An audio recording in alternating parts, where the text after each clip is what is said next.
Good morning, Com 301. This is David Weber, your instructor for rhetorical theory. And it is Monday, the 24th of August. It's about 9:15 a.m. And we were due, of course, to have a Zoom meetup about 10 or 15 minutes ago, starting 10 or 15 minutes ago. But something's going on with Zoom. I could not log on. I sent an email message to you saying I couldn't log on. I don't know what was happening. A couple of you emailed me back saying I'm having trouble too. A couple of other students explained that they heard from a parent or from their workplace that there's some global issue going on with Zoom. So I wrote another email message saying I'd make a video lecture and make it available to you. So that's what this is. This is a quick and dirty compensation for not having a Zoom meetup today. So we'll cover, and I'll try to do it as briefly as possible. We'll cover a couple of topics I wanted to hit on this morning. So what I wanted to do today is, excuse me, go into a little bit of technical detail about what rhetoric is. We're talking about what may be called the characteristics of rhetoric. And I'm going to hit on four of them, emphasize four of them. They actually are about a half a dozen, according to your textbook. So I'm going to be wanting you to read that chapter in the textbook or those passages in the textbook. But right now what I'm doing is I'm emphasizing four. These are the ones that I really want you to keep in mind. And I think it's as important to memorize these as it is to memorize the five canons and the three appeals. So let me summarize these characteristics of rhetoric. And on one hand, some of them may at first come across as sort of obvious. But on the other hand, they, even if they're obvious, they are more profound and vital to take into account than you may think. So the first one is that rhetoric is planned. Again, this probably sounds a little bit elementary, but it's important to keep in mind. It's very rare to have someone accidentally generate and issue a rhetorical message. Generally speaking, rhetoric is ideally, thoughtfully, intentionally, and carefully planned.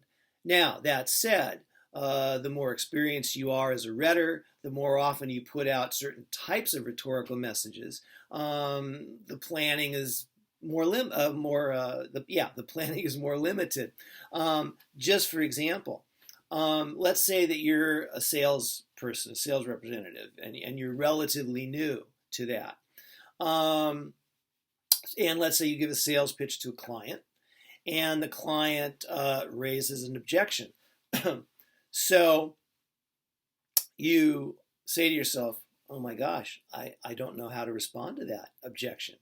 And you take a few seconds to kind of generate, the best possible response you can come up with. In other words, you plan something and, you're sitting there in silence for, 3 seconds, 8 seconds, 15 seconds. You're trying to generate your response to the objection. Well, number one, you are being a rhetor just as much as you were a rhetor when you were giving the sales pitch. You were wanting to persuade the person to purchase your goods or services. And when the person responded to you, he or she was being a rhetor as well. At the very least, that person wanted you to take seriously his or her objection. Possibly he wanted you or she wanted you to accept it and move on. Possibly he or she wanted to persuade you to stop talking and leave my office and don't give me the sales pitch anymore. That's that green arrow rhetoric stuff that we learned in Com 105. Well, when you when you respond to the objection, you're doing something similar. You are issuing a statement designed to persuade the person to buy your goods and services, or at the very least, you're generating a message you want the person to take seriously as a thoughtful and humane response to his or her concerns so that the sales process can move along. Well, After a while, when you get some experience as a salesperson, you don't have to do all that planning. You instantly have in your memory a message to respond to that sort of objection because you've done it 20 times before. You already have in your mind a catalog of responses to more or less typical objections. At least if you're a good salesperson, you do. So in that sense, rhetoric is not as intentionally planned, but it's planned even in that second example of the experienced salesperson, in that he or she at least does a quick inventory of all the possible responses to objections and makes a selection, because usually there's more than one possible response to a client objection, and you want to pick the right one. So to at least that extent, the response is planned, and at least to the extent that the rhetor at the last minute, as the words are coming out of his or her mouth, is maybe slightly changing the way that he or she phrases that objection. That response to the objection. Even if it's well known, even if the salesperson is experienced and doesn't have to think too much about it, rhetoric is planned. Almost always. It is almost always an intentional, carefully thought out communication action. So rhetoric is planned is one of the characteristics that's important to recognize and take seriously as an element of rhetorical communication. And possibly one might say that it is one important differentiation between rhetorical communication and communication that falls onto the red zone of the green arrow, the zone of, I don't care if you take me seriously or not, I don't care if you are persuaded or not. Remember the red zone. Okay, second one is, we sort of actually alluded to it a moment ago. Rhetoric is adapted to an audience, and I would say effective rhetorical messages are adapted to an audience. Again, using the sales example, I'm responding to a client objection. I may not make those changes I suggested or I imagined. I may just give the standard response that I've been giving for years to lots of other people, and I don't appreciate the fact that this person may be different from all of the other customers or prospective customers. Well, I'm not adapting to the audience. And this opens up the space, especially in speaking, for improvisation, for thinking on your feet, because you have to realize that in the moment, you may not be able to do exactly what you planned. You may have to do some last-minute adaptation to your audience. However, to kind of tie adaptation and planning together, if I'm carefully planning a rhetorical message, let's say it's a written message, I still am adapting to the audience. A good writer, an effective rhetor in the written mode, or in the speaking mode, but we're talking about writing now, an effective writer of rhetorical messages thinks about, who is my audience? Who would be a typical member of my audience?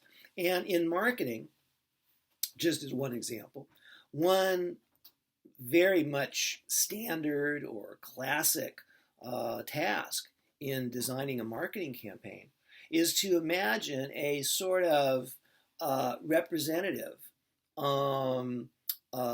customer or prospective customer. I remember that when I worked in Arnhem last semester, that was emphasized very heavily, is you want to create a sort of a stand-in composite representative customer and give him or her a name, and imagine designing marketing messages that are aimed at that particular person. And that would be an example of adapting to an audience. You picture who your audience is, and you do your planning in line with adapting to that person or to that audience, real or imagined. And that process accelerates when you're in the moment and making some last minute changes in what you're going to say, as in the sales example of responding to an objection. Third characteristic is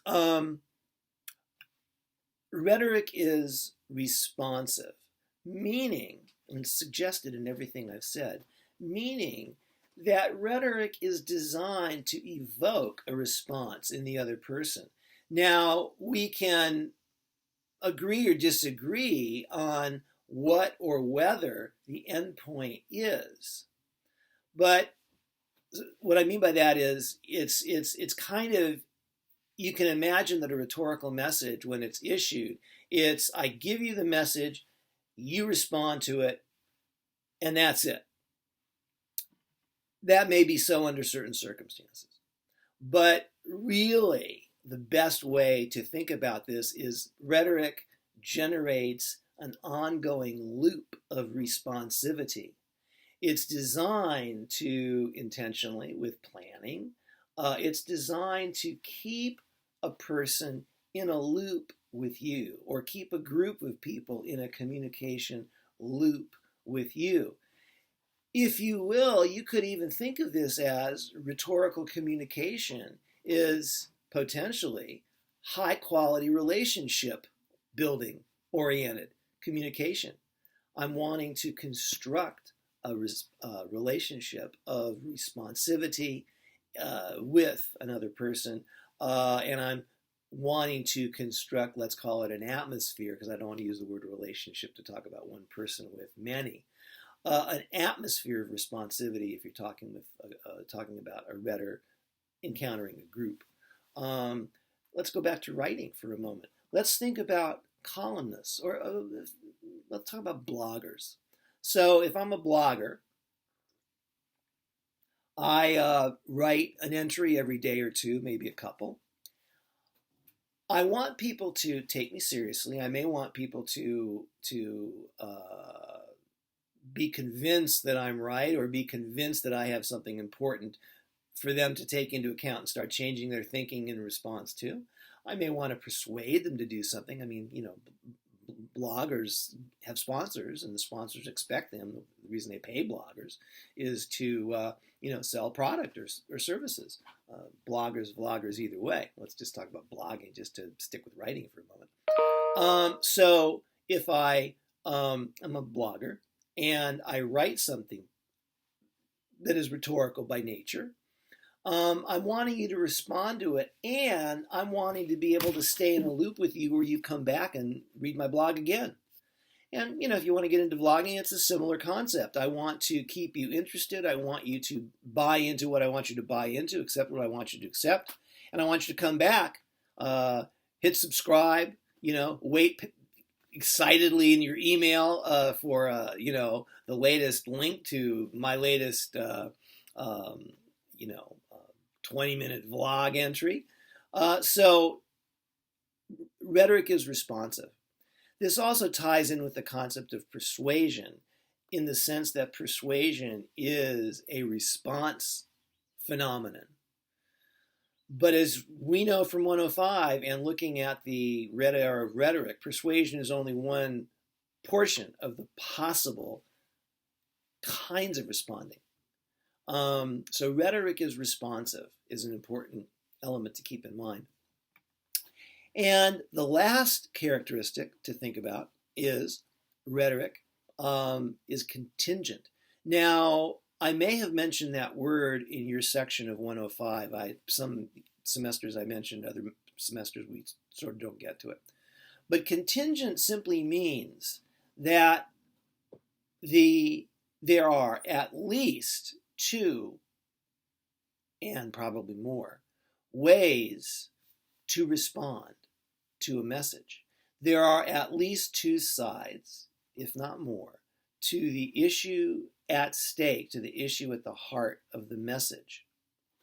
So if I want to prepare with planning and audience adaptation and a desire to evoke response, if I plan a message very carefully and the message is, I'm wearing a tie right now, well, that's not contingent.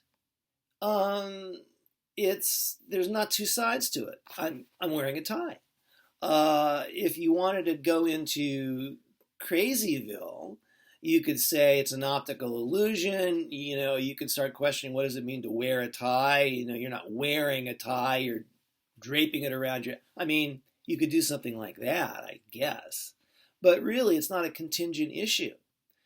A contingent issue would be a professor ought to wear a tie in a Zoom meeting or in a video lecture or in the classroom. Take your pick. And by the way, many of you know that I don't always wear a tie. You've had me in the classroom before. And I used to wear them all the time. I've stopped wearing them for a variety of reasons. But in this new world of online education, I've chosen to wear a tie just to kind of anchor a sense that this is real. This isn't just TV. This isn't just, FaceTime hanging out. This is a little bit more elevated than that. And whether I'm right or wrong, I don't know, but I think very possibly that wearing a tie kind of contributes to that, even if I don't actually say it. Now, I may change as the semester unfolds. I may not wear a tie every day, or I may stop wearing ties. I don't know yet. I haven't figured that out. But for the moment, I am by choice wearing a tie. And everything I just said that explains why I'm wearing one could be disputed congenially by a colleague who said, no, this is like the one time you don't want to wear a tie. You want to reduce the sense of formality. You want to reduce the possible distance that you could construct by wearing a tie when the other people in the Zoom room or in the FaceTime encounter are not dressed quite as formally. And that would be a very good argument. I think both sides of the issue have very good arguments. We would call them principled arguments, meaning they're not full of wrong-headed thinking. We'll kind of talk a little bit later about what a principled argument is. But the point is, it's a contingent issue, whether or not a professor should wear a tie, male professor, female professor, for the moment, I guess it doesn't matter. Wear a tie in a distance education, remote education, Zoom sort of setting. It's a contingent issue. It's not a world-shaking issue, but it's a contingent issue because there's more than one way to look at it. Now, contingent also can tend to have the implication of significance or importance.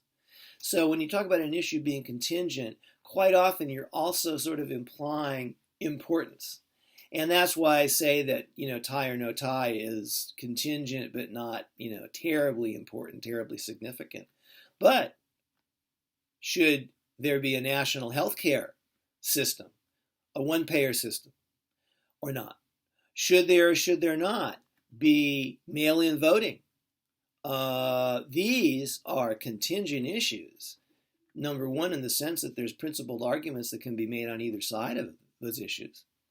But also, they're really important. They're really vital. Now, you have to be careful here because someone who believes X about a contingent issue, who has a very strong opinion that X is so regarding a contingent issue, it's very tempting for that person to say, there is no counter-argument. There is no other side to this issue. There was a movie many, many years ago called Fiddler on the Roof, and the lead character was really totally committed to his religious beliefs, and he wanted his family to share that level of commitment. And so one of his daughters comes up to him one day and says, I want to marry this guy who does not have the same religious beliefs as we do. And there's a whole sequence where the father is going through, he says, on one hand, la la la la la la la la. On the other hand, there is no other hand. So he was basically saying it is not a contingent issue whether or not you should marry someone of your own religious commitments. You must do that, and there's no other way to look at this possibility of whom to marry. But in fact, I would say it is a contingent issue, both in terms of, you can make principled arguments to marry within your religion and to marry outside your religion. You can make principled arguments for either way. And, depending on how significant you think it is that your religious community may or may not be threatened in some way by having a number of people from outside it marry into it or marry with someone in it, that may or may not be a significant issue.